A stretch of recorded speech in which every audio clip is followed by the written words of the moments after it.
Good morning, wrestling fans, and welcome to PWR today, Thursday morning, February 17th, 2022. The man they call Meathead, and returning for a Thursday morning, the lovely Linda Kay. Good morning, Linda. Good morning, Meathead. I know you guys discussed the big news in wrestling yesterday, which, as you mentioned, that came out right after we put out Tuesday's edition. Yeah. Between you and me. Yeah. So well, Linda, because we got you on a Thursday morning, I shaved, as you can tell, for the audio podcast because it makes a difference here. But before we get into the news, can you tell us who the sponsor is? Yes, of course. That would be the tremendous Collar and Elbow. Make sure to go to collarandelbowbrand.com. Check out the latest and greatest in wrestling street fashions. And to save 10% off your order, if you're looking to save a little money, whether it be for what's coming up, spring break, St. Patrick's Day, March Madness, WrestleMania possibly. That Irish whip is one of my favorites. Right. So to save 10% off your order, use the promo code Linda K. That's LINDAKAY to save a little extra cash on your order. Perfect. collarandelbowbrand.com. Linda, real quick, we've got Shenanigans coming up. I know that I've been seeing that, obviously, the PWR handle on Twitter has been changed to Shenanigans Party, just, to get the attention out there. I know that Dave, the Popcorn Night Hero, has been working that from our end. I know Kevin Nash has been working it from his end. I know that there's people that are getting the tickets going on, too. There was some talk that with the Shenanigans Party being that Friday and the Hall of Fame being that Friday as well, the Shenanigans Party will go off as planned, and Hall of Fame won't be going that long. So if you planned on hitting Hall of Fame that weekend, we'll be there waiting for you once Hall of Fame's done. Come on in and we'll take care of you. Right. I mean, as history has shown, the Shenanigans Party has taken place a lot of times after the Hall of Fame ceremony gets out. So I mean, maybe on what's the word on it's maybe unofficially, there's the word, the Hall of Fame post party. So the Shenanigans is the unofficial post party rap party of the Hall of Fame. Right. Maybe not necessarily as, obviously WWE has their, events and stuff going on, but it is the party, not just the party, Meathead, but the biggest party of WrestleMania weekend. We're stoked to be down there in Dallas this year. It'll be back to resume the shenanigans, if you will. So to make sure you don't miss out, everyone, go to shenanigansparty.com. We're telling you another website here, shenanigansparty.com. Lock in those tickets because, once again, guys, if you've never been or if you have been, it's worth coming back to. That's why we do. That's why the team does, and that's why I'm going this time for the first time. I'll have to have my handheld once I get in there because it may be too much sensory overload for me. Perhaps. It's gonna be Matthew's first Shenanigans Party too. No, it's not. Sorry, Matthew. We partied at a few. I was just thinking it's been a while. My bad. Yeah, I was gonna say I thought it was New York that New York. Yep. And New Orleans. Go to WrestleMania. He just flew into New York for the hell of it. But also, I will say, Matthew, if you're listening, the New Orleans party was a blast too. That was the second time in New Orleans. Yeah. That's right. All right. Excuse me. I'll have this cough gone by then, I promise. Let's talk the news. So, like Linda, you mentioned earlier in the podcast here this morning that the big news popped after we had already recorded on Tuesday morning. So Matthew and I talked about it yesterday morning. Now it's your turn. Again, let's talk about the facts first. Brandi Rhodes, Cody Rhodes, Tony Khan, all releasing statements saying that Cody and Brandi are officially done, do not work, not affiliated with All Elite Wrestling. Now let's talk about the rumors, the stories, the possibilities that are out there. Is it a work? Is it real? Is Cody going back to WWE? Is Brandi going back to WWE? Most people don't remember Brandi being there. I think she was a backstage interviewer, wasn't she? She either did that or ring announced, or I think maybe had a few matches. I believe her name was Eden back in the ECW I thought days. There was a thing with Booker T for a while, too. Like she was the fashion consultant. Perhaps. But yeah, she, had her thing going on WWE days, back when as well. So, yeah. right. I'm sorry, let me state more facts. Excuse me. There's talk that he's going there. Linda, where do you stand on this now that we've gotten an extra day to kind of, digest it, to absorb it? Where do you stand? Analyze, if you will. It was obviously the big shocking news of the morning. It's like, holy crap. Huge news. Obviously wrestling is a big topic right now, just in the world as a whole, and seeing that Cody Rhodes and Brandi Rhodes leaving AEW. Wow. You know what? I think that given how things, his reception at the shows, the fans as of late, and given what, I'm going to presume he's getting a huge opportunity elsewhere, and, most likely that being back to WWE. And if that indeed is the case, if you're, here it is. I know what we've heard reports is that, him maybe possibly being unhappy at AEW currently, just not getting as much of a creative outlet, more so just being a wrestler. Is that correct? Is that what we're hearing? That's what we're hearing. We're hearing that he wasn't involved in the creative of the company as much anymore, and basically it was just a talent.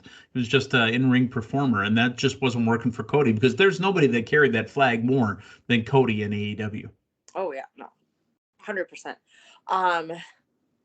But if given an opportunity elsewhere, then not the other big machine in the industry, if he's able to have an open outlet, that creative platform he once had, as well as, getting in the ring, obviously, but perhaps more stuff behind the scenes that we don't know about, why not jump ship? No, I know in the podcast yesterday you discussed if he was to go back to WWE, he may not get that creative outlet. He might not get the bigger role that he may have previously had at AEW, but I'm thinking maybe he will.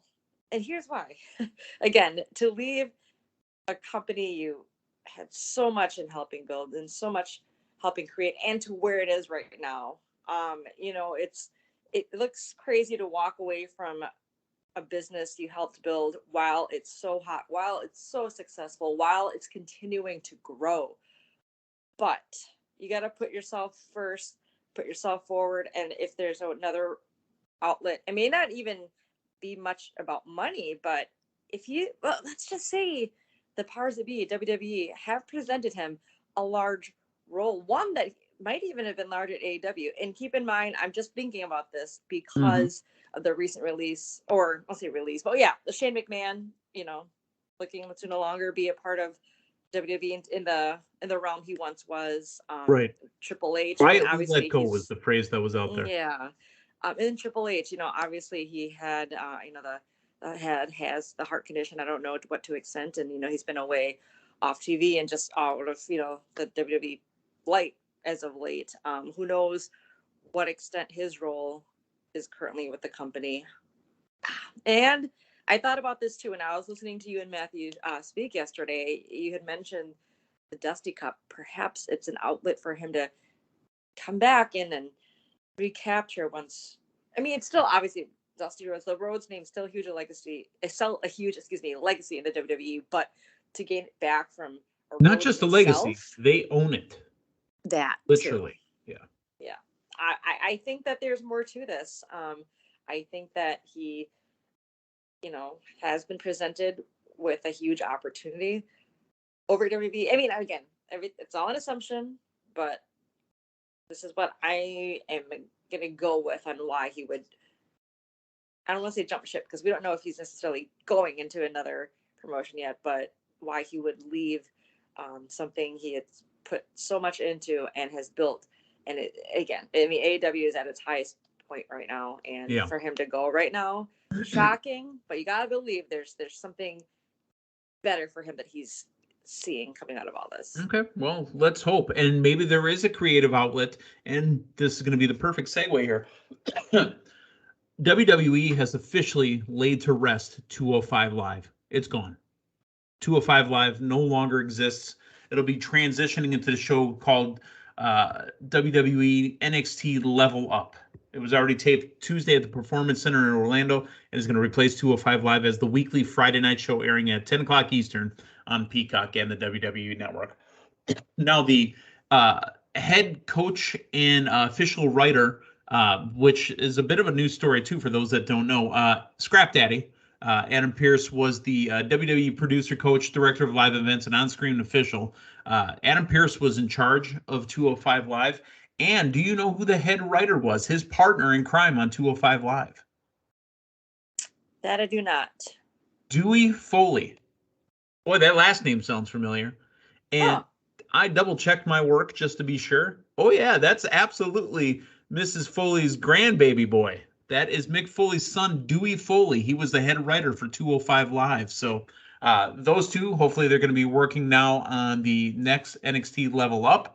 But Dewey Foley and Adam Scrap Daddy Pearce having words about the end of 205 Live. Do you think Cody Rhodes comes in and maybe he helps out with that? If, hypothetically, if that's what he's looking for creatively in WWE. How much does Cody weigh? Cody, he's got to be about 200.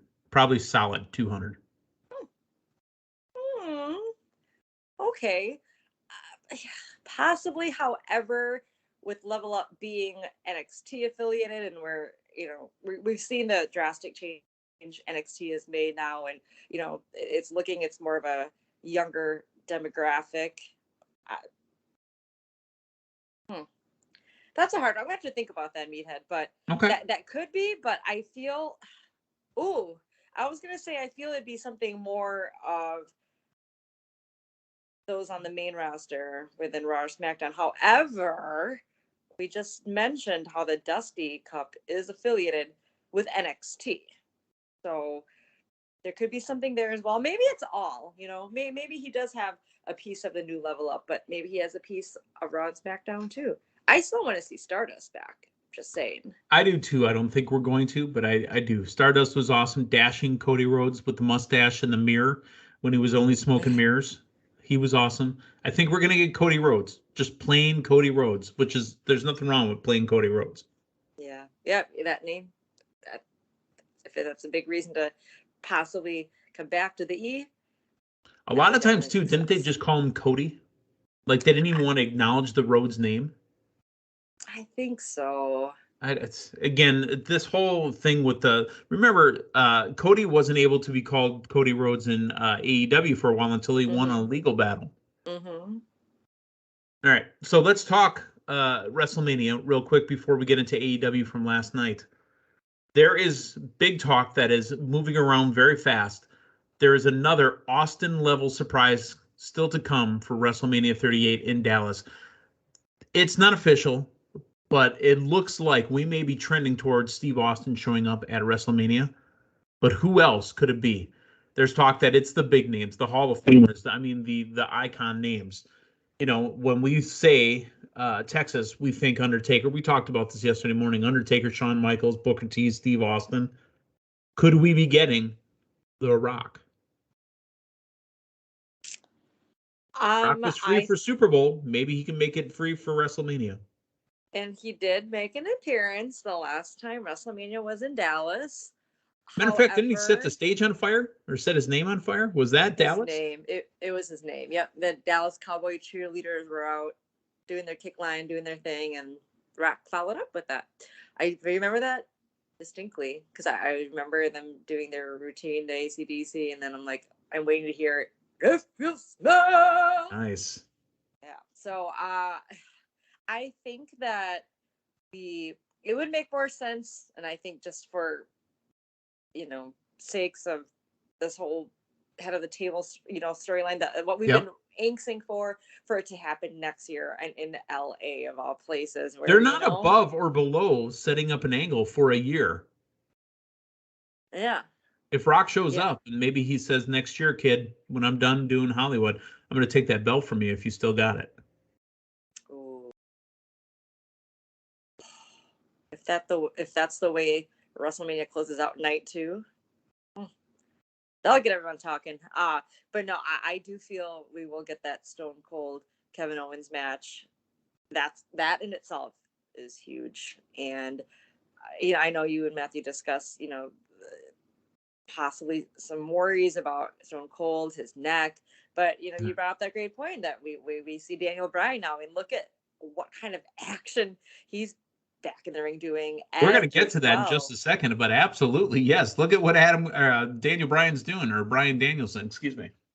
Yes. Yeah. So, it can be a quick match. Let's do the things that are so nostalgic of Stone Cold, the things we want to see, that we love and remember. Have him go down the ramp in the ATV, get him the Steve Weisers. Let's see that Luthez. Let's see the let's see, right. It can happen. I think you even told me off air, said, give me the ATV. I want to see him ride in on an ATV. Mm-hmm. Yeah. Straight from the Broken Skull Ranch into the arena.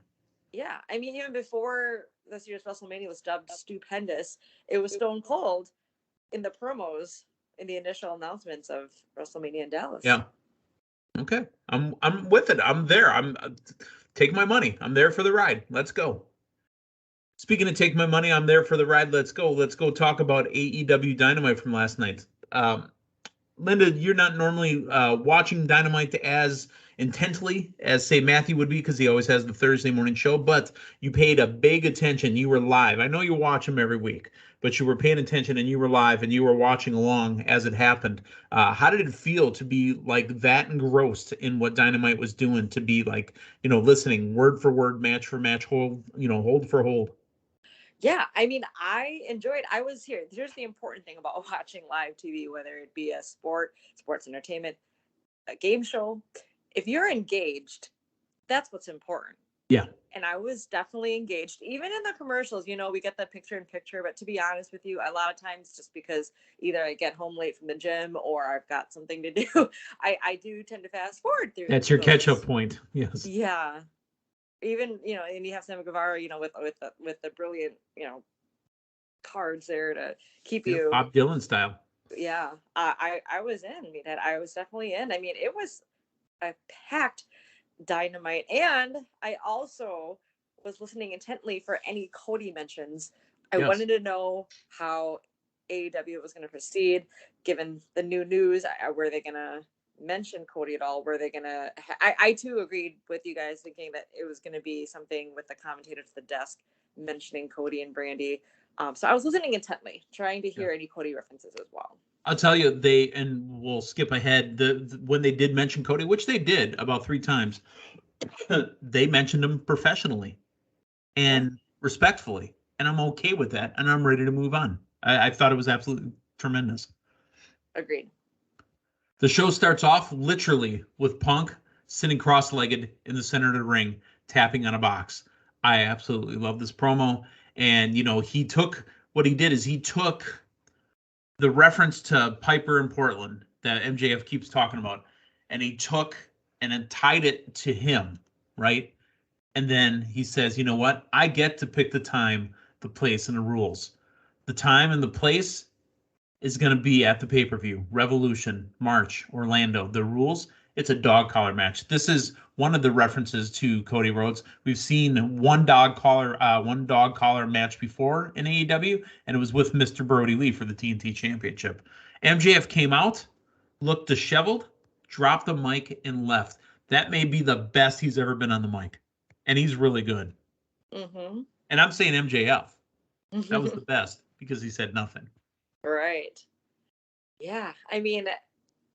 First of all, opening the show, seeing CM Punk sitting Indian style. Okay, obviously everyone's getting back to pipe bomb, but that just gets you in so hard, so good.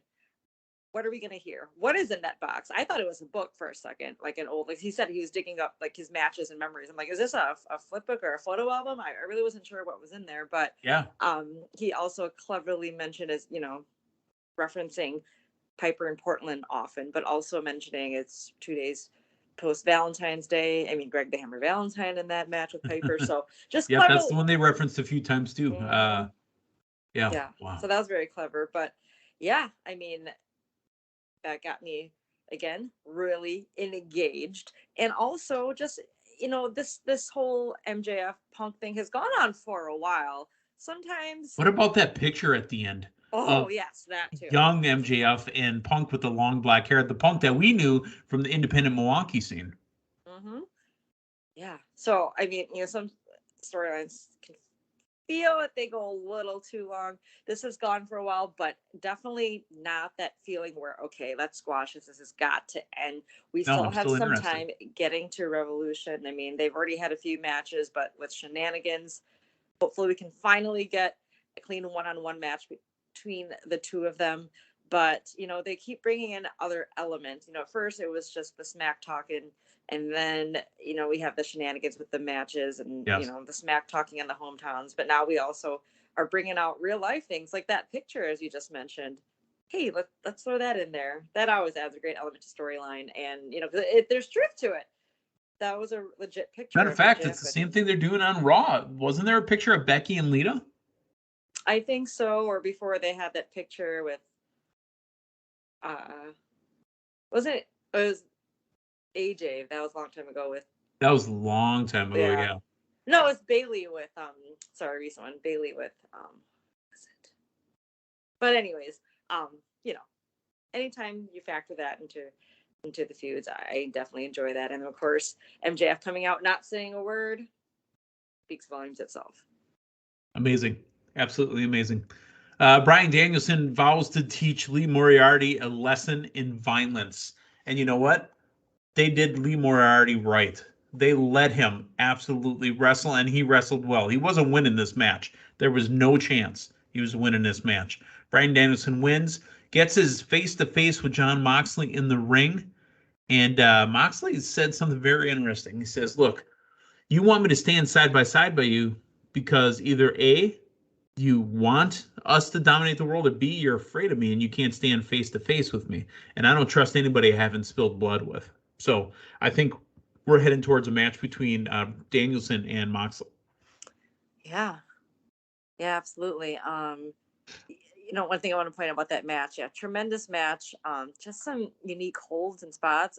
That moment where they're both arching their backs with I don't even know the terminology with this, but that was great. That was a match that I had to watch every second of as well. Just what they were doing, the creative movement, creative holds and locks, and that was great to see. And again, it really pushed Lee Moriarty onto a higher pedestal. Even JR, everybody just really putting him over on the mic as well.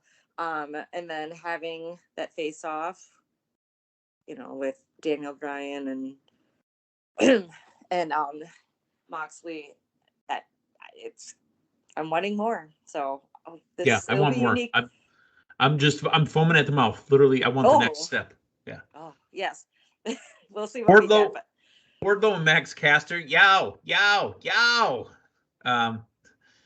I'm still hurting from the NFL playoffs myself, but Max Caster taking shots at the Titans, getting knocked out of the first round. I felt for those people. I really did. Yeah. Wardlow beating up on people never gets old, but while Wardlow is with a heel faction and Wardlow has to hang out with MJF, he's facing heels. He's going to be a face eventually. Yeah. And I know I just said I want to see a match between MJF and Punk with no shenanigans, but maybe we'll get shenanigans again at Revolution, but with Wardlow going the other way and helping out Punk this time, maybe another key will be involved and the dog collar. I don't know. Just thinking ahead, but definitely see this coming. Or I see Sean Spears one time just grabbing that chair and hitting Wardlow instead. Yeah. Hangman Adam Page in the ring, and Adam Cole is making his play for Hangman Adam Page, possibly for the pay-per-view. Sets him up with a handshake, and here comes Red Dragon behind to attack. The Dark Order comes out and saves him, even though Adam Cole just got done saying, dude, you don't even hang out with Dark Order. How come they're not around you anymore? And then here comes Dark Order. Yeah. I got to make the odds even. At first, I was thinking, wow, Adam Cole, okay. And 10 throwing around all the security. He literally, there was a Anthony Weber or Earl Weber reference by Shivani. He goes, and I don't think anybody else gets it. Maybe because I'm old, I get this. But boy, Earl Weber would be real proud of that one. He threw the last security guard into the rest of them like he was getting a strike in bowling. Oh, huh. That's what I'm saying. That reference, Tony, is lost on the audience, except for the old people. But yeah, cleaned house. And we get the match next week, I believe, right? With Ten and with Cole. I think that's coming up Friday, to be honest with you, on right. Rampage. Yeah. There you go. Remember Rampage, by the way, and they mentioned it at least 10 times, which they have to. Rampage, for some ungodly reason, is on at 7 Eastern, 6 Central on TNT. Then it's a 1-hour episode, a Snowpiercer. Then it's the NBA Shenanigans. You couldn't put Snowpiercer on first? Why didn't you put Rampage up head-to-head with SmackDown for the first hour? Why not? It's taped. Who cares? Seriously, this Friday, SmackDown was already taped. We'll get into that this week. I think we're going to talk with Matthew about it tomorrow. SmackDown was already taped. The NBA playoff weekend starts on Friday. It's going to be 7 Eastern, 6 Central for Rampage. And then at the top of the hour, then there's SmackDown. You've just made yourself the lead-in to SmackDown. Perhaps that's what they were going for. They're usually after. Why not try before? I would have went head-to-head with them. It's taped. Everybody knows the results. We don't talk about spoilers here, but everybody knows the results. They're on the internet. Let's talk about the match between Jericho and Hager versus Santana and Ortiz. Before the match gets started, here comes the Mad King, Eddie Kingston. He's out there. We kind of knew this was going to go this way. I didn't think Hager and Jericho were going to win this. I thought it was going to be proud and powerful, and they did win. Jericho and Kingston probably heading towards a match at Revolution as well. Yeah, definitely. One I want to see, and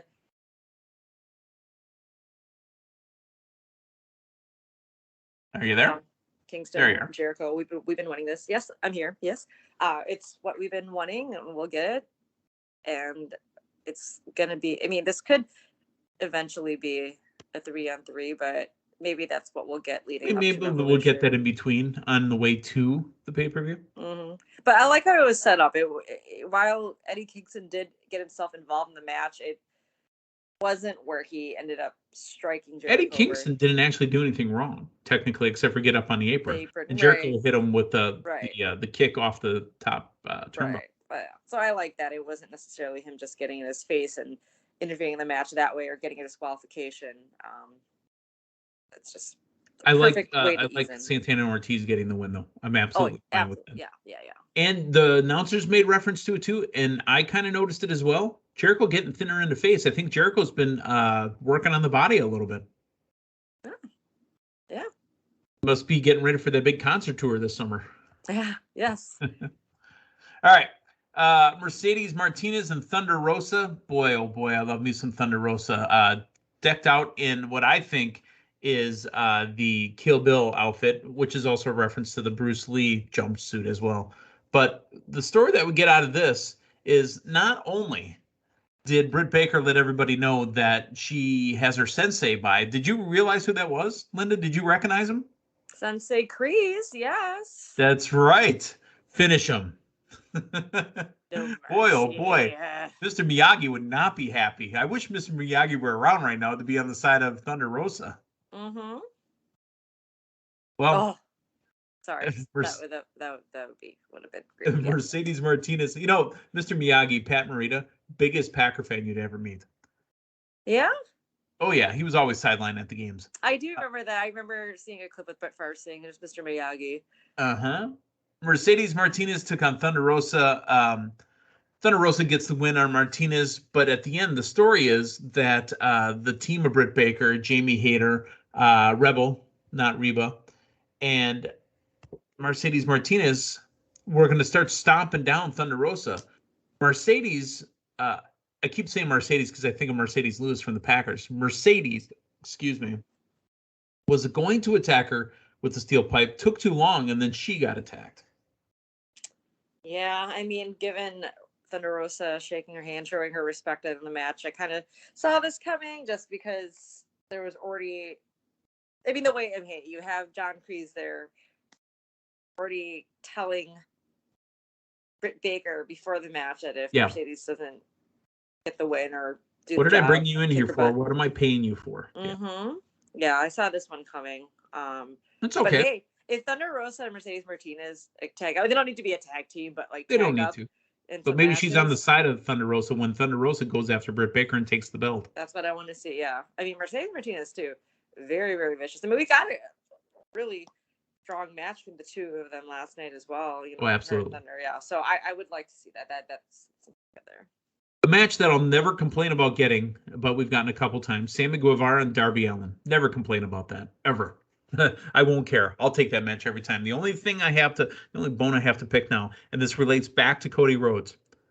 Sammy Guevara was carrying around the two belts because he was interim champion and he wrestled Cody to get the TNT championship back. Now that he's gotten it back, and now that Cody's gone, and that story's never going to come back again, one belt, buddy. Get rid of one of the belts. You should be carrying one belt.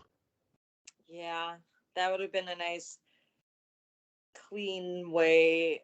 You know, like how you mentioned the mention of Cody a couple of times throughout the show. Very professional. Respectful, and just yeah. Courteous, yeah. If he would have came out with the one belt, nobody would have had anything. They would have said, yeah, he probably wore the one belt because the stuff with Cody's over. But it's not like he was, breaking Triple H's, throne with a hammer that Cody did. But he would just be moving on. So the winner of the match, Sammy Guevara, these guys do spots that I don't need them to do. Yeah. Good God. Yeah, I want to say. I mean, that buckle bomb on the top turnbuckle, on the top, and then Darby ping-ponging off the hard part of the apron and onto the floor. Too much. Yeah, or I'm just thinking about Sammy on the apron. Yeah. Ugh. I mean. Well, I mean, Darby took that spot too, from the top, then hit the apron, then the floor. These guys. I mean, hey, they give their 110%. I know that's cliche to say, but they absolutely do. Maybe that's why he does carry both belts still. He's giving us his all. I don't know. Yeah. Andrade tried to interfere. Yeah. This is setting up a three-way dance, I think. Do you think it's going to be Sammy, Darby, and Andrade? And they'll lead to just one unified TNT championship. Hopefully, please. Or maybe he had both belts as an homage to Cody too. If you think about it the other way, and then they don't owe Cody anything. Cody doesn't owe them anything anymore. So whatever they do, as long as it's respectful, I'm okay with it. Yeah, but sorry, back to your point. Let's have a ladder match for the title. I'm okay with that. I mean, there's already going to be ladders there, so I mean, they got the Hulk's Professor Hulk's hemorrhoid donut, always hanging over the top. The golden donut. Yes, the hemorrhoid donut. So, what an amazing show! I mean, honestly, we had A and B type matches all night long, and you wanted to talk real quick about the House of Black. There was somebody in the background there. Yes, I love all that spooky stuff and just the way that was presented with Brody saying, who is it? Who I forgot his exact words, but asking who is this person we're waiting for, and Malachi flipping the card, and then the music, and then you see someone vaguely in the background. I'm not gonna lie, I did rewind it to see. It looks like a gentleman with a beard. It's Virgil. No, it's not. Matthew Thomas Virgil is in the House of Black.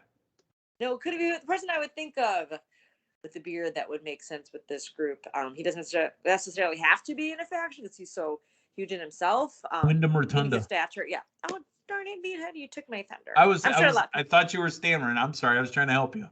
No, sometimes I stammer when I'm trying to think of the right wording.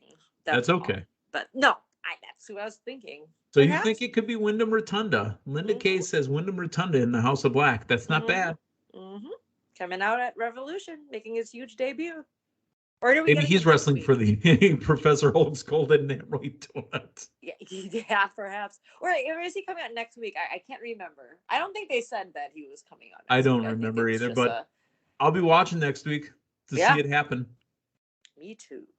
All right, perfect. Well, Linda, it was nice talking to you on a Thursday morning, talking a little AEW with you. We usually only do Rampage and 1 hour of wrestling, so. Yeah, glad to help step in for this week. Perfect. All right. So for Linda K, the man they call Meathead, we'll talk to Matthew Thomas tomorrow, and we'll really get you ready for Elimination Chamber. We got a lot of wrestling coming up this weekend. So for Linda, I'm the man they call Meathead. Thanks for stopping by. So long, everyone.